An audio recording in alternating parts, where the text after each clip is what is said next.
আসসালামু আলাইকুম।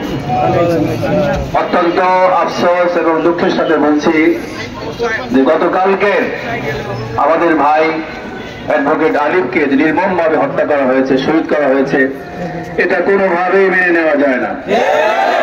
আমাদের মূলত হিন্দুদের বিরুদ্ধে কোনো কথা নাই, আমাদের মূল কথা হচ্ছে রাষ্ট্রদ্রোহী, সন্ত্রাসী এবং উগ্রবাদীদের সংগঠন ইসকন এটাকে নিষিদ্ধ ঘোষণা করতে। আমাদের একটাই দাবি, ইসকনের ব্যাপারে একটাই কথা, আর কোনো কথা নেই। বাংলাদেশে ইসকন থাকতে পারবে না। আমাদের পৃথিবীর অনেক রাষ্ট্র থেকে ইসকনকে নিষিদ্ধ ঘোষণা করা হয়েছে, সুতরাং আমাদের দেশেও ইসকনকে নিষিদ্ধ করতে হবে।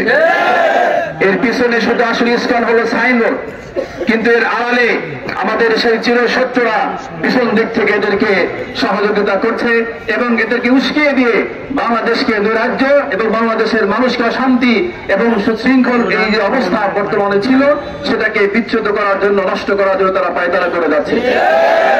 দেশবাসীকে আহ্বান জানাচ্ছি, আমাদেরকে সতর্ক থাকতে হবে, সতর্ক থাকতে হবে। শত্রু এখন আমাদের দেশে অনেক আছে এবং ঘাপটি মেরে যদিও আছে, সুযোগ বুঝে এরা বের হয়। সুতরাং আমাদের সবাইকে সজাগ থাকতে হবে যেন আমাদের চোরেরা আমাদের ঘরে ঢুকতে না পারে, আমাদের ঈমান আমলকে নষ্ট না করতে পারে এবং দেশের সুশৃঙ্খল পরিস্থিতিকে যেন রুদ্ধ না করতে পারে, নষ্ট না করতে পারে। এ ব্যাপারে সকল যুব সমাজ, মুসলমান সহ বাংলাদেশ সকল স্তরের মানুষদেরকে উদাত্ত আহ্বান জানাচ্ছি। আমরা সবাই সজাগ থাকবো তো ইনশাআল্লাহ।